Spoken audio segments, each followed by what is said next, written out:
Tardes.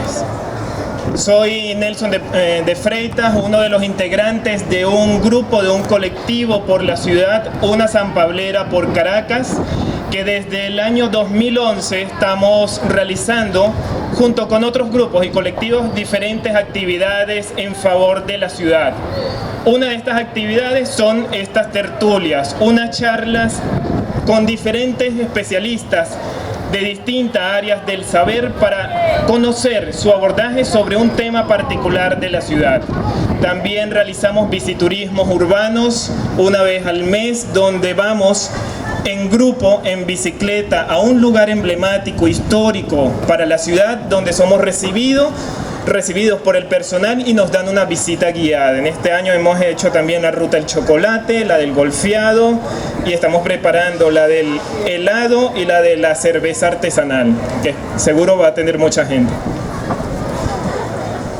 Bienvenidos a esta que es la quinta tertulia de este ciclo de charlas de un tema que nosotros vemos como vital, como medular para la ciudad, un tema pero también ciertamente un poco arenoso, como lo es la urbanidad en la ciudad.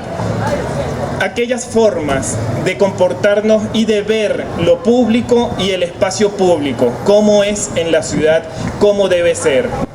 Cuando lo iniciamos quisimos enfocarnos a través de una pregunta que sugiera, una pregunta que invoque, una pregunta que provoque. No necesariamente nosotros mismos estamos de acuerdo en la forma en que formulamos la pregunta, pero esa era la idea: discutir, cuestionar, problematizar. Y así lo recibieron, se los voy a leer tal cual lo recibieron nuestros invitados de hoy, para que nos demos cuenta al final el abordaje particular que cada uno de ellos le han dado sobre este tema. El título: Lo cortés no quita lo valiente, la urbanidad de Caracas en tiempos de jolgorio privado y deterioro público. Carreño, el manual de Carreño, el rescate.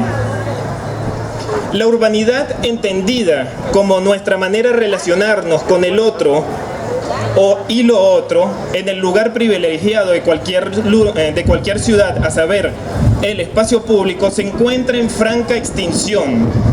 Detalles significativos como los buenos días, las gracias, alguna sonrisa al desconocido y la consideración al anciano, al embarazado, a la persona con discapacidad, entre otros, no solo están ausentes en las prácticas diarias de los caraqueños, sino que también no se encuentran presentes en nuestros espacios de estudio y reflexión, considerándolos como aspectos marginales y obsoletos poco apreciables para la investigación. Recurrentes y costosas campañas de información y divulgación en la ciudad se realizan de manera esporádica cuando se hace evidente que el espacio público va mucho más allá del aspecto físico de la ciudad, incluyendo de forma determinante el modo de relacionarse en y con él.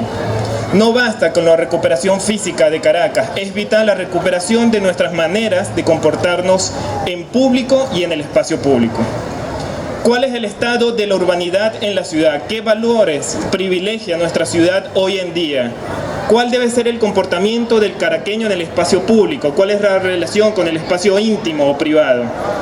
Son preguntas que se abordarán en los encuentros, que se hacen de manera sugerente a los invitados, pero no necesariamente tienen que responder cada una de estas. Y desde donde van a responder desde los espacios de la politología, la filosofía, la poesía, la literatura, la sociología, la arquitectura, el periodismo, entre otras áreas, donde ofrecerán una particular forma de comprender la realidad. Nosotros partimos de que para comprender la ciudad tiene que hacerse de una manera más auténtica, de una manera más realista y de una manera más cercana. Si vamos a discutir sobre la ciudad, qué mejor lugar que hacerlo que en el espacio más público de la ciudad, en espacios abiertos, siempre teniendo en cuenta que el espacio público tiene unas características diferentes a lo que nos acostumbramos en, por ejemplo, las universidades o salas cerradas, donde en las universidades o salas, en las salas cerradas, más bien lo que se busca es la ausencia de lo que es público, para que no fastidie otros olores, para que no interrumpa otro sonido, Pero si vamos a hablar de la ciudad, tenemos que hacerlo de una manera más auténtica, tenemos que tratar de hacerlo en el lugar público, teniendo en cuenta que va a haber sonidos, olores, interrupciones, retrasos, porque el espacio público, una característica es lo impredecible, al igual que encontrar extraños. Hoy en día agradecemos a los invitados, son líderes de ciertas actividades en favor de la ciudad desde diferentes perspectivas y realizan una increíble, una loable labor por la ciudad. Tenemos a Linsabel Noguera, quien coordina La Rana Encantada. Tenemos a Tulio Hernández, el creador de la Cátedra Urbana de Imágenes Urbanas. Tenemos a Dervis López, fundador de Fundea, la Fundación Historia, Ecoturismo y Ambiente, quien hace poco está cumpliendo 7 años, la fundación. Y Stephanie Da Costa, una de las fundadoras desde principios del año 2003 de Urbanimia. 2013, o si no tiene mucho tiempo ya. Rápidamente, y antes de que hable más de lo que tienen pautado los invitados, cada uno de ellos tiene aproximadamente 15 minutos para exponer lo que ellos consideran acerca de la urbanidad de la ciudad. Y antes tendrían como 3 minutos para que presenten esa labor, la actividad, la organización donde trabajan, para que nos indiquen desde cuándo están y cuáles son sus actividades fundamentales. Linsabel Noguera, ella es licenciada en Comunicación Social, es actriz, narradora oral, promotora de lectura, productora radial, locutora y orgullosamente mamá. Ella es de Valencia y vive actualmente en San Agustín Norte, municipio Libertador. Y coordina parte no solamente porque es una increíble amiga, sino también coordinadora de esta iniciativa increíble como lo es La Rana Encantada. Adelante, Linsabel, y nos explicas un poquito de lo que es La Rana. Buenos días. Muchísimas gracias, Nelson. No solamente por la invitación, sino por la linda compañía y además las sorpresas que nos encontramos hoy entre las personas que nos acompañan, que personalmente me acompañan en afectos desde mis inicios profesionales. Una de las razones por las que surge La Rana Encantada es por mi pasión por leer y por contar cuentos. Apenas entré en la Universidad Central de Venezuela cuando conocí a Tulio, que fue mi profesor en primer semestre, segundo semestre de la universidad, pues conocí también el movimiento de cuentacuentos que había en esa época, en los años 80, muy fuerte aquí en Caracas. Y me pareció que era una actividad chéverísima, me enamoró y sobre todo la parte que era el uso del espacio público, tomar un lugar, tomar un espacio en tierra de nadie, tomarte un lugar en la Plaza Venezuela, en el medio del Boulevard de Sabana Grande y contar cuentos y convocar a las personas que caminaban por allí sin saber que esa actividad estaba y que se quedaban simplemente por el placer de escuchar. No sabías que eso estaba allí, pero tú te detenías y así había precursores de esta actividad como Lucho, el viejo Lucho, que es un artista plástico, Luis Luxic, que era cuentero, titiritero, poeta, escritor, artista, y que integraba cada uno de sus saberes al oficio de contar cuentos, pero sobre todo al oficio de encantar a la gente, para que la gente se reconociera en el que estaba contando, y a partir de ese reconocimiento se reconocía en el otro que estaba a su lado escuchando, y que cuando el cuento terminaba había como un gesto recíproco de aprobación de ¿te gustó? A mí también. ¿Te quedas? Yo también. Y eso empezó a ser un tejido social de todos los que nos encontrábamos semana tras semana en tierra de nadie a escuchar cuentos bajo la sombra, de los que nos encontrábamos semana tras semana a escuchar los cuentos del teatro infantil para niños El Chichón, a los que nos íbamos todos los fines de semana al Parque Los Caobos a escuchar a Daniel Matos, a Ruth, a Dunia. Y bueno, con todo ese morral encima, Cuando finalmente me gradué en la universidad, después de muchos años de trashumar por oficios y artes, decidí retomar mi formación como narradora oral y comenzar otra vez a contar cuentos en un espacio que me permitió medir todas las realidades que coexisten, no solamente en Caracas, sino en nuestro país, y hacerte un panorama muchísimo más completo de cómo se vive la ciudad, de cómo vivimos la ciudad aquí en Sabana Grande, o arriba montados en la última casa de Macayapa, o metidos en la profundidad de 5 de Julio en Petare, o metidos de pronto en la profundidad de la última vereda en Fila de Mariche, o en la redoma de la Lagunita, o en el colegio, un colegio en el Calvario, o en Baruta. Entonces, paseando por los 5 municipios de la ciudad, nos dimos cuenta en La Rana Encantada que en los 5 municipios podemos dialogar, que la narración oral abre un espacio maravilloso para reconocernos, para encontrarnos, para conciliar. Y empezamos a trabajar hace 6 años con La Rana Encantada en espacios donde la narración oral, la promoción de lectura y el libro para niños y jóvenes era el pilar para hablar de quiénes somos, para contar de ciudadanía y de cultura de paz. Surgieron 2 programas, el programa Postales para la Paz, que es un programa donde las personas que participan en él y los niños que participan en él, pues nos dan su visión acerca de la paz e ideas para convivir. Y el programa Comparte tu Alegría, que es un programa de formación para otros narradores orales que posibilita con el taller para que otros también cuenten, que otras personas comiencen a contar también. Con el programa Comparte tu Alegría, la dotación de bibliotecas infantiles comunitarias en zonas rurales que originalmente solamente iban a ser en el área metropolitana, pero por cosas de la vida tenemos 2 en Falcón, una en el pueblo de Tucacas y otra que abrimos la semana que viene, Dios mediante, en el pueblo de Agua Salobre, que es un caserío que está en el Parque Nacional Morrocoy. Y la primera, que fue nuestra experiencia piloto, que está en Turgua, en la zona rural del municipio de Latillo, en el Ateneo de Turgua.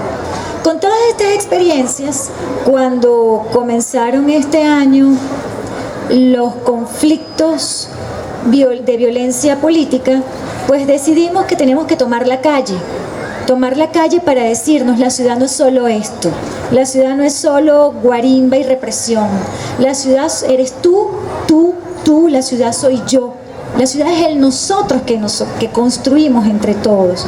Y agarramos nuestro mantel, el 4, los libros, papel de reciclaje, y nos sentamos frente al mercado de Katia a contar cuentos, sin permiso, simplemente con las ganas. Y pasó la Policía Nacional y nos preguntó: ay, ¿qué están haciendo? Contando cuentos. Ay, qué bonito. Pasó alguien del Ministerio de Turismo y nos dijo: ¿y qué están haciendo? Contando cuentos. Ay, qué chévere, eso lo deberían hacer en todas las plazas. Le tomo la palabra. Y lo hicimos en todas las plazas. Recorrimos los 5 municipios con una función de cuentos que se llama Cuentos para el Encuentro, en la cual contábamos cuentos sobre coexistencia, convivencia, urbanidad, buenas maneras, cómo tener ideas para convivir y reconocer al otro a partir de lo que los libros nos contaban.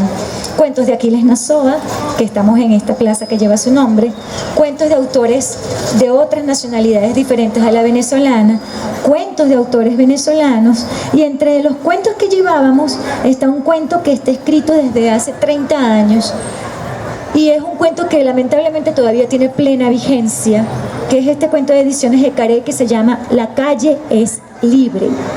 Tiene plena vigencia en multiplicidad de temas. Tiene plena vigencia en cuanto a la construcción irregular de nuestra ciudad, cómo nuestro urbanismo ha sido totalmente desordenado. Tiene plena vigencia en cuanto a la competencia de las acciones que se hacen por la ciudad. ¿A quién le compete una ciudad? ¿Al concejal? ¿Al consejo comunal? ¿Al alcalde? ¿Al gobernador? al gobierno central, independientemente del partido político que esté encargado de las funciones de Estado. La función de a quién le compete la ciudad no solamente ha sido del Poder Ejecutivo, no solamente ha sido de las alcaldías, las gobernaciones, las asociaciones de vecinos. La ciudad nos compete a cada uno de los que estamos sentados y transitando hoy aquí, a cada uno de los que queremos mayores vías de bicicletas, a cada uno de los que queremos que las cosas funcionen bien, que cuando nos paramos en un semáforo porque esté en rojo para el peatón, no nos miren así y se rían, ven que no viene carro y se meten. Eso nos compete a todos. Y entonces nosotros nos encargamos de esa competencia desde el punto de vista de lo que la literatura estimula, desde lo que la narración oral propicia, que no es más que el diálogo, la conversación y el encuentro con todos que se sienten cautivados por lo que estamos conversando y que quieren decir y hacer oír su voz. Y esa es otra de las vigencias de este libro, La calle es libre, que es la vigencia de que cada ciudadano tenga voz para decir lo que quiere, cómo lo quiere y sobre todo cuándo y dónde lo quiere. Cada ciudadano tiene en sí la competencia y la posibilidad de actuar para hacer mejor su entorno inmediato, para construir una ciudad con armonía. Y precisamente eso es una etiqueta que está en redes sociales, que es Construye Armonía, y que recoge un poco las ideas que nosotros queremos compartir, pero también las que ustedes o personas como ustedes han compartido con nosotros. Ideas como que la gente tiene que ser consciente, que no puede hacer sus necesidades en la vía pública, porque entonces la ciudad huele por todos lados a pipí, que para eso están los baños y que la gente tiene que usar los baños. Y eso nos lo dijo una niña que se llama Natacha y que tiene 6 años. Si una niña de 6 años es consciente de ese uso de la ciudad y del espacio público que es común a todos, ¿por qué los adultos no podemos serlo? Entonces por ahí empieza la construcción de ciudadanía, por ahí empieza la cultura de paz, por decir cómo queremos la ciudad, y es en ese sentido en que los libros comienzan y la narración oral a cohesionar, haciendo uso de 5 funciones básicas que tiene la narración oral, funciones sociales, porque además de la función de entretener, de la función de convocar, tiene la función de difundir y preservar la memoria colectiva. El que cuenta recoge lo que ha leído, lo que le ha gustado, pero también recoge lo que ha escuchado, lo que le han contado, lo que ha vivido. Y eso hace que se vaya tejiendo un entramado social donde la memoria colectiva se nutre con la participación de cada uno de los que está en ese momento. Porque la experiencia única se convierte en una existencia compartida. Y esa existencia compartida nos cohesiona en algo común, que es esa memoria que nos hace ciudad, que nos hace ciudadanos. La otra es la función de generar un espacio de libertad, un espacio donde todo es posible, porque el cuento hace que todo sea posible. Es posible conquistar y domar un dragón, tanto como es posible que unos niños hagan un parque en un terreno baldío de su comunidad con el apoyo de los adultos que conviven con ellos. Es posible enterarnos de una manera divertida de la historia de la ciudad en un libro como Imágenes de Santiago de León de Caracas, de Inés Quintero, también publicado por Ecaré. Es posible saber cómo fueron esos primeros tiempos de la prensa en Venezuela con un libro que publicó el Ministerio de la Cultura, que es La Gaceta de Caracas, dentro del año del Miranda. Un libro que nos da crónica sobre una ciudad que constantemente está en reconstrucción. Un libro que nos habla de esta ciudad a la que Cabrujas llamaba la ciudad que nunca se termina.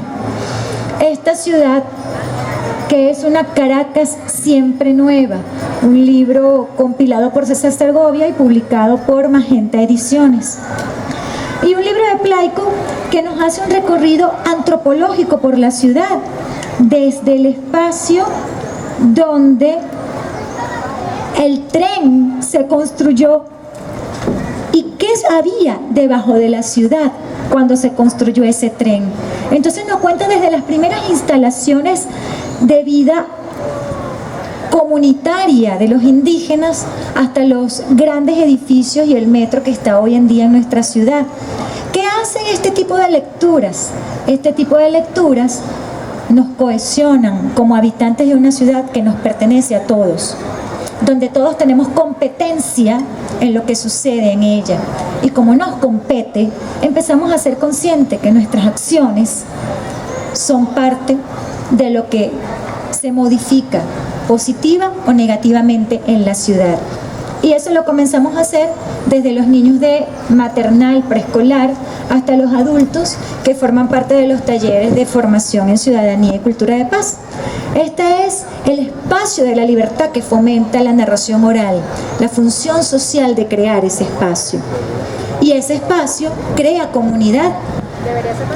Ese espacio tiene otra función además, que es darte la palabra. Yo tomo la palabra como narrador oral, pero al mismo tiempo te la estoy dando a ti, porque lo que yo cuento es algo que se convierte en un hilo conductor para comunicarnos y para dialogar, como lo hemos podido hacer dentro de toda la polarización que hay en nuestra ciudad, dentro de toda la mala educación de la cual nos quejamos en la ciudad, en los 5 municipios de Caracas. Ser memoria viva, porque yo puedo como contacuentos, como narrador oral, contar aquí una historia de cómo Aquiles Nazoa le escribió un cuento a Luis Luksic y cómo ese cuento hoy en día todavía conmueve a niños que ni siquiera saben quién es Aquiles Nazoa y menos aún quién fue Luis Luksic. ¿Y qué propicia eso? Que esa memoria renace, que empiezas a preguntarte, ¿y quién fue Luis Luksic? Porque esta plaza se llama Aquiles Nazoa. Y quizás todos los que estamos aquí sentados en esta convocatoria lo sabemos, pero quizás una persona que acaba de llegar a Caracas no, o un niño que acaba de cumplir 3 años no. La otra función social del narrador oral es formar parte de una cadena de autores, autores que ya no existen, clásicos o autores que forman parte de nuestro acervo cultural de la tradición oral, o autores que forman parte de esta narrativa moderna, de la literatura moderna que cada día está formándose y autoformándose con la convivencia y la influencia de unos con otros. Y una de las funciones más importantes de la narración oral, que tiene que ver con esta función de cohesión social, es ser memoria y propiciar el pensamiento crítico sensible. Porque cuando yo cuento La calle es libre, comienzan las personas a pensarse y autoevaluarse. Oye, en mi comunidad yo también podría hacer algo como es, porque si esos niños lo hicieron, yo no puedo. Y de ahí salió precisamente, para tomarle ejemplo en la realidad, a partir de una lectura compartida de La calle es libre en el Hatillo, los niños mostraron un interés muy grande por los libros, por los cuentos, por la actividad plástica que se propició después de los cuentos, que era que ellos pintaran un superhéroe, pero ese superhéroe tenía un poder especial, tenía el poder de cambiar algo que ellos querían cambiar en su comunidad. Y los superhéroes cambiaron cosas que ellos querían cambiar en Turgua. Los superhéroes cambiaron la vialidad, pusieron una mejor vía para llegar a Turgua, cambiaron el transporte público. Había muchísimo más transporte público que sí funcionaba con horarios más seguidos. Cambiaron la escuela, las escuelas quedaban más cerca de la casa. Y cambiaron una cosa importante: queremos libros, queremos una biblioteca. ¿A ustedes quieren una biblioteca? Vamos a hacer una biblioteca. ¿Qué necesitamos para hacer una biblioteca? Libros, estanterías y un espacio físico. ¿Quién tiene el espacio físico? Una líder comunitaria de la comunidad de Bosque Fresco ofreció el porche de su casa para poner la biblioteca infantil de lectura. Ahí empezamos. La afluencia de los niños fue tan grande que nos pidieron que por favor la mudáramos al Ateneo de Turgua. Y hoy en día la biblioteca infantil del Ateneo de Turbo salió a partir de una lectura de un libro que conmovió a esos niños de esa comunidad y a los adultos que los acompañaban para sentir que ellos tenían el poder para cambiar las cosas, la competencia para hacerlo, la voz para ser escuchado y las acciones para ejecutarlo. Y hoy en día es una realidad. Por eso, la narración oral forma parte de un espacio de construcción de ciudadanía, de urbanidad, de proyección de qué quiero yo en mi ciudad, dónde lo quiero, cómo lo quiero y qué puedo hacer para que sea realidad. Por eso, esta invitación queríamos hablar un poco de que la narración oral y la ciudadanía vienen de la mano, porque en la medida en que cada comunidad, en que cada espacio público cuente con un grupo de narradores y espectadores que se reúnen en torno a una actividad que tiene tantos años como la misma existencia del hombre sobre la tierra, pues nosotros estamos construyendo espacios para el encuentro, la conciliación, el reconocimiento, y eso se traduce en una mejor calidad de vida, en ciudadanía, buenos modales, amabilidad, gentileza con el otro y, por supuesto, en una ciudad más amable. Muchas gracias.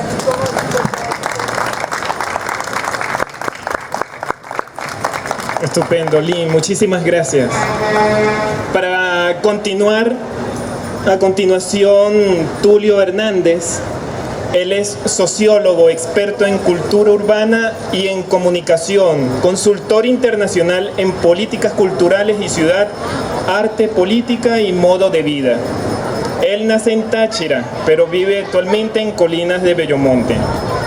Él dirige, pero también fue el creador de la Cátedra Permanente de Imágenes Urbanas cuando era presidente Fundarte, por aquellos años del 93. Exactamente. Tiene varios artículos y entre los libros que destaca tenemos este que tenemos acá, Caracas en 25 afectos, donde reúne una cantidad de artículos de autores que han escrito sobre la ciudad para bien o para mal y que actualmente creo que se encuentra agotado en las librerías. Aunque creo que en la librería Suma queda uno, pero sí, corre. Bueno, a continuación, Tulio Hernández nos habla un poquito de lo que es o de lo que fue la Cátedra Permanente y después tu abordaje sobre la urbanidad y la ciudad. Nelson, avísame cuando llegue a los 10 minutos porque sí, para cumplir con el tiempo. Bueno, gracias. En verdad me complace mucho estar en este foro, en primer lugar porque valoro muchísimo el trabajo que hace la San Pablera. Y en segundo lugar, porque no puede haber un espacio mejor para hablar de urbanidad y del espacio público que uno de los mejores espacios públicos que tiene Caracas y que ha tenido Caracas, que es el Boulevard de Sabana Grande. Así que gracias por la invitación. Bueno, la Cátedra Permanente de Imágenes Urbanas es un espacio de reflexión y de divulgación del pensamiento sobre la ciudad que creamos hace muchos años en el Precámbrico Medio, cuando yo era director de Fundarte, y nos estábamos iniciando en la gestión del tema urbano y decidimos, y había posibilidades en esa época, pues abrir una cátedra para invitar todos los meses a alguien que reflexionara sobre el tema. En esa época tuvimos la suerte incluso de traer a personajes como Humberto Eco, que vino invitado a esa cátedra, o antropólogos importantísimos como Néstor García Canclini, o amigos venezolanos como William Niño, que ya no está.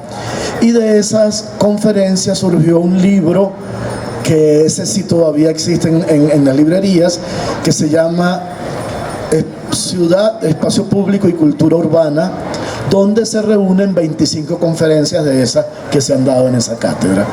La cátedra ahorita está en una especie de revisión, pero pronto volveremos a la calle con un seminario sobre el urbanismo y la arquitectura en estos 15 años de gobierno, donde vamos a evaluar cosas como el mausoleo, cosas como el plan vivienda, desde una perspectiva lo más crítica y lo más objetiva posible.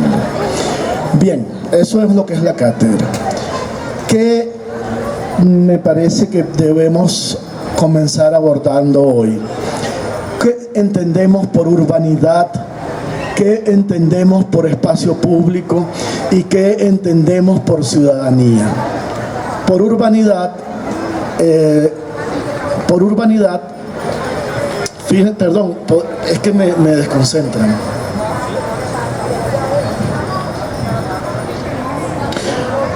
Disculpen.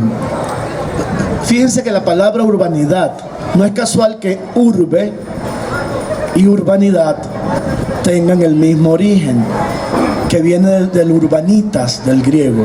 Y urbanidad lo define el diccionario de la Real Academia Española como comedimiento, cortesanía, atención y buenos modales con el otro. Y eso es una noción clave. O sea, urbanidad tiene que ver básicamente con lo que define la ciudad y con lo que define el espacio público, que es un lugar en donde tenemos que convivir con otros a los cuales ni necesariamente conocemos, ni necesariamente somos familia, ni necesariamente trabajamos juntos. Por eso, cuando Linsabel habla de calidad de vida, no está hablando solamente de lo que consumimos, de buenos espacios, sino de buenas relaciones entre los diferentes. Si usted llega a una panadería y la persona lo saluda, lo trata bien, si usted se sube en un ascensor y los demás le saludan, si usted se monta en un carrito y hay un buen trato y está limpio, usted tiene más calidad de vida que si eso no ocurriera. De allí la importancia del espacio público. En hoy, las ciudades que tienen más prestigio, los gobernantes que quieren más a sus gobernados, tratan de que el espacio público sea, primero, que exista en toda la ciudad. Segundo, que sea de calidad. ¿Por qué? Porque el espacio público, es decir, las plazas, los bulevares, los parques, las calles, la escalera del barrio, las estaciones de los aeropuertos, son el lugar donde se realiza la democracia. ¿Qué es esto? Un espacio público, y este es un extraordinario espacio público, es donde nos encontramos con los extraños, con los que no tenemos relaciones ni familiares, que ese es un espacio privado, ni laborales jerárquicas, que ese, el trabajo es otro espacio privado, sino donde nos relacionamos en condiciones de iguales con personas que ni siquiera conocemos, pero con las que debemos convivir. Los que estamos transitando por esta boulevard no sabemos quién es el señor que va allá o aquel, pero estamos conviviendo pacíficamente, nos estamos respetando, de alguna manera estamos cumpliendo una especie de coreografía que nadie diseñó y lo estamos haciendo en paz, con respeto. Por eso es que las ciudades más famosas, las que la gente quiere visitar, las más atractivas turísticamente, lo son porque tienen grandes espacios públicos. A la gente le gusta mucho el Barcelona en España porque tiene las Ramblas y tiene el Paseo de Gracia, y la gente va a Nueva York porque puede transitar por una acera de 17 metros en la Quinta Avenida o pasear tranquilamente en el Central Park, o en París porque va a los Campos Elíseos, o en Londres porque hay grandes plazas y grandes parques. En Venezuela, la democracia hizo un gran esfuerzo por desarrollar espacios públicos. Hay una anécdota extraordinaria. Cuando Rómulo Betancourt inaugura el Parque del Este, que todavía sigue siendo, a pesar de que le hayan cambiado egoístamente el nombre, fue una iniciativa de Rómulo Betancourt.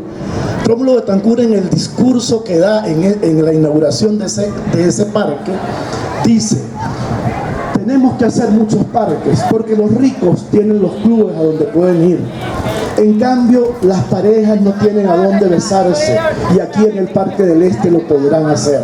Y eso me parece de un hombre que tenía fama de rudo, como Betancur, una gran sensibilidad y una gran comprensión por el tema del espacio público. Lo mismo ocurrió con el Ávila. Al Ávila no lo visitaba nadie, era un lugar exótico y extraño, hasta que después de la democracia, en 1959, fue decretado Parque Nacional, se le abrieron las caminerías, se crearon los cortafuegos, se sembraron plantas que no existían. Si ustedes ven los cuadros de Cabré, el Ávila era prácticamente desértico, no tenía la vegetación que tiene ahora. Y eso se convirtió en otro espacio público donde la gente puede caminar, transitar, pasear, hacer ejercicio, encontrarse, reconociéndose y respetándose. Otro espacio público extraordinario durante mucho tiempo, y aquí respondo una de las preguntas que nos hizo Nelson: ¿por qué la cultura metro significaba un comportamiento respecto a la superficie de la ciudad? El metro, que entre otras consecuencias o productos trajo este bulevar, trajo el bulevar de Catia, trajo el bulevar de Caricuao, contribuyó a peatonalizar la ciudad. No es verdad que en la democracia todo fue un horror y un asco. Buena parte de esta ciudad era intransitable en los años 50 porque fue pensada para los vehículos. Pero todos estos tramos fueron productos del metro. ¿Qué hizo el metro de grandioso? Primero, fue pensado a través de 3 estrategias. Una estrategia de información muy clara, que la hizo, por cierto, un artista plástico, Jorge Blanco, extraordinario. Una señalización y una educación para cómo un ciudadano debía comportarse en el metro. Segundo, un sistema de sanción y de vigilancia permanente. Si alguien estaba comiendo en un vagón, el chofer decía por el micrófono interno: en el vagón tal está el señor tal, está comiendo, por favor, está prohibido. Y tercero, el tratar a la gente como ciudadanos. El metro cumplía con la promesa de que cada 3 minutos iba a llegar y llegaba. De hecho, hay estudios que en esa época, ya no, porque ahora se para cualquier día, las escaleras están rotas, hay vendedores adentro del metro, pero en esa época el metro era sobre todo un constructor de ciudadanía. Cuando el metro no cumplía, por ejemplo, se retrasaba más de 3 minutos, automáticamente la gente empezaba a botar papeles. ¿Y qué es lo que estaba haciendo el metro? Tratando a las personas como ciudadanos. Por eso, la misma persona que arriba se comportaba como un anónico y tiraba papeles y escupía, en el metro se comportaba como un caballero, como un ciudadano. Pero también cumplía deberes. Y aquí entro en el tema ciudadanía. La ciudadanía es, nadie nace ciudadano. La ciudadanía se aprende, la ciudadanía se enseña. La ciudadanía es una relación entre un sujeto que aprende a defender sus derechos, pero que sobre todo también aprende a cumplir sus deberes. Una de las patologías de la Venezuela actual es que se ha creado un ciudadano que tiene derechos. Papá Estado tiene que resolverle todo, pero ese ciudadano no tiene deberes, no respeta las luces del tránsito, se monta con su moto por los espacios de las aceras, violenta a los demás con el sonido alto. Es decir, es un ciudadano que no es ciudadano, que es medio ciudadano, porque tener solamente derechos y no tener deberes y no cumplirlo es una patología profunda y compleja que generan los estados paternalistas. 10 minutos ya, me quedan 5. Entonces, para cerrar, uno de los grandes problemas de Caracas es que esto que tenemos en este espacio, que varias veces se ha perdido, hay que reconocer que hace 5 o 6 años esto estaba lleno de buhoneros, aquí se traficaba droga, aquí había tráfico sexual, esto era un espanto. Pero esto en los años 50 fue el primer no habían centros comerciales en Caracas y esta era la avenida de las grandes tiendas exclusivas de París, de Estados Unidos, estaban aquí. Y luego en los años 60 y 70, este era el lugar de encuentro de intelectuales, escritores, periodistas, artistas plásticos. Al final estaba una librería, está todavía la librería Suma, y había una serie de cafés que eran motivo de encuentro. Yo siendo estudiante en los años 70, pasaba aquí hasta las 3 de la mañana, con muy poca plata uno se podía tomar unas cuantas cervezas y verse con los amigos. Esto debería ser lo común en la ciudad. El espacio público, todas las zonas deberían tener muchos espacios públicos y deberían tener, sobre todo, hablando de lo que ha hablado Linsabel, porque el espacio público es un lugar de encuentro. Caracas es una ciudad rota, una ciudad fragmentada. Primero por el miedo. ¿Cuántas urbanizaciones no se han cerrado y solamente pueden pasar los miembros de esa urbanización, los habitantes, eliminando el espacio público? Aquí incluso llegamos a la aberración de que hay espacios que los tomaban partidos o proyectos políticos. La Plaza Bolívar estaba tomada por la gente del gobierno y en un tiempo la Plaza Altamira estuvo tomada por los militares golpistas antigobierno. Es decir, un espacio público roto, una sociedad fragmentada, el miedo como el habitante fundamental de las calles. En este bulevar, a las 10 de la noche no hay nadie. Aquí había gente hasta las 3 de la mañana, insisto. Entonces, ¿qué debería ser una política pública? Fomentar las tres cosas. La construcción del espacio público, pero el espacio público no es un hecho físico, es un sistema de relaciones. Un bulevar, por ejemplo, un bulevar, la calle Corrientes en la dictadura de Galtieri en Argentina, de noche no era un espacio público porque hay toque de queda. El espacio público existe cuando se produce una relación entre los usuarios. Entonces, una política pública debería fomentar el espacio público, debería fomentar la construcción de ciudadanía y debería fomentar el rechazo a toda forma de segregación, exclusión, desprecio, maltrato por razones políticas, por razones ideológicas o por razones religiosas. Si nosotros queremos que Caracas sea una ciudad de verdad grata, de verdad amable, de verdad generosa, de verdad vivible, tenemos que tratar de que haya más espacio público, más urbanidad y menos odio y menos desprecio por razones de clase y por razones políticas. Muchas gracias.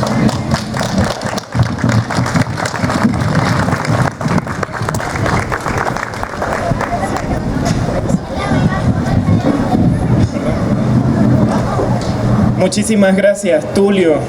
Me hiciste recordar también unas palabras que dijo Linsabel hace un tiempo en relación con el libro, que un libro no es libro hasta que se produce el feliz encuentro de las páginas con el lector.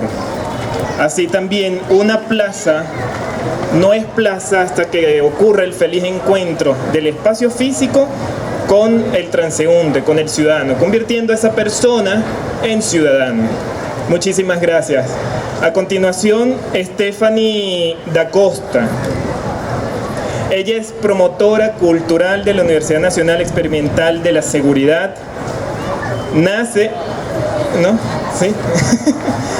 en Caracas, vive actualmente en Bellomonte y es fundadora, junto con Adriana, desde el 2013 de esta feliz organización como lo es Urbanimia, entre cuyos proyectos, entre cuyas rutas se encuentran nombres tan curiosos, pero que nacen de las historias mínimas de esos lugares, tales como Petare Atómico, las pequeñas historias de Sabana Grande, la Caracas de los platillos voladores en referencia a la UCB y otras tantas rutas.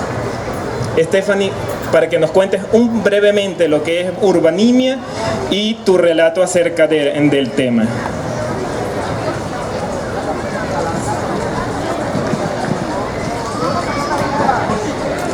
Bueno, muchísimas tardes. Muy buenas tardes y muchísimas gracias a Nelson por la invitación y bueno, por obviamente permitirnos estar sentados en este espacio y en este lugar que esto que estamos haciendo definitivamente somos como unas cositas extrañas para todas las personas que están pasando alrededor, ¿no? Porque todo el mundo pasa y nos mira así como, ¿y estas personas qué estarán haciendo por aquí, no? Y eso es lo divino de poder estar aquí sentados en este instante y poder conversar y ser bichitos raros, porque mientras más bichitos raros haya en las ciudades, más bonitas son las ciudades definitivamente, ¿ok? Urbanimia, pues bueno, Urbanimia es nuestro pequeño emprendimiento de mi compañera Adriana Arias y yo. Nosotras nos conocimos en la Universidad Central de Venezuela, donde estudiamos juntas artes, y siempre habíamos conversado de que queríamos hacer algo por la ciudad. Aunque Adriana no es caraqueña, yo sí soy nacida aquí en la ciudad de Caracas, las dos compartimos un amor diferente por nuestra ciudad, ¿no? Porque en la medida en que siempre veíamos que la gente pues se queja de sus colas, se queja de un montón de cosas, nosotros siempre íbamos como bichitos raros, caminando por la ciudad enamoradas de todo, ¿no? Y disfrutando sus calles, disfrutando su cielo, y siempre habíamos conversado desde la universidad de que queríamos hacer algo para demostrar un poco y para enseñar nuestra propia visión de lo que era la ciudad de Caracas, o de lo que es la ciudad de Caracas. De esa manera, pues bueno, en el año 2012 decidimos que, bueno, era el momento, o lo hacíamos o no lo íbamos a hacer nunca, así que nos unimos, comenzamos a mezclar ideas de nuestras propias experiencias de vida, y así surgió Urbanimia, que es una experiencia que lo que hacemos es recorridos, rutas por la ciudad, donde vamos contando lo que nosotros llamamos historias mínimas, que es nada más y nada menos que ir por ahí echando el cuento a lo venezolano y a lo caraqueño de pues la historia de los lugares. Nuestra intención principal es lograr que la gente, a partir de esas historias, se involucre de una manera diferente con las ciudades, con los espacios, y los haga más suyos, porque esa es para nosotras la clave principal para cambiar la ciudad.